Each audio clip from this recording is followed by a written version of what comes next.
We heard earlier in the show that Cavs assistant Jordan Ott was named new head coach of the Phoenix Suns earlier today. This is a list from Bovada USA of the head coaching candidates and the odds to replace Tom Thibodeau, who was fired yesterday.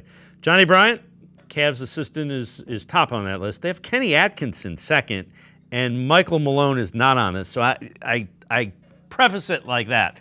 So two things with this. One, tell me Kenny Atkinson is not going to be the next head coach of the New York Knicks. And two, what does it say about the organization that two finalists for the Suns job were their assistant coaches, Ott and Johnny Bryant, and Bryant is probably going to be one of the leading candidates for the Knicks job. It tells you that people around the NBA, Dave, are paying attention. Kenny Atkinson built a really good coaching staff here in Cleveland. Yes, he was coach of the year because he's really, really smart, and he had a great season as a head coach. But he also surrounded himself with really smart people, with guys that are ready to become head coaches at some point soon. Jordan Ott, Phoenix believes, is ready right now. Phoenix believed enough in Johnny Bryant to make him a finalist. I do believe that Johnny is going to get consideration from the Knicks as well, because he's a really good coach.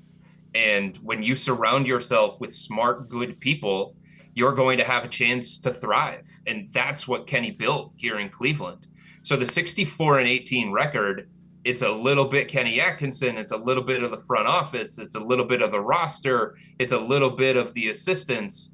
And when you have a team that is as successful as the Cavs were in the regular season, look, Dave, we cannot overlook, just because they lost 4-1 against the Indiana Pacers, we can't overlook the fact that they won 64 games, the second most ever in franchise history. We can't overlook the fact that they had the 16th best point differential ever in NBA history. We can't overlook the fact that they had one of the best offenses in NBA history. We can't overlook the fact that they were one of 4 teams in the NBA that were top 10 in offense and defense during the regular season. So there are a lot of things that they did well when it came to the 82-game season, and I think teams around the NBA were paying attention to that. And they said, hey, we want a piece of that. Hey, we want guys who were responsible, or at least partially responsible, for that level of regular season success. And when you do have success the way that the Cavs did in the regular season, yeah, teams are going to pay attention. They're going to say, hey, are some of your players available in a trade? Hey, are some of your coaches available to be our next head coach or an assistant coach in a different, more expansive role than what he has currently in Cleveland? So with success comes notoriety. And with notoriety comes what you're seeing right now, Phoenix saying Jordan Ott's a really, really good candidate for him to do some of the things that Kenny Atkinson maybe was able to do for the Cavs. Let's go that direction.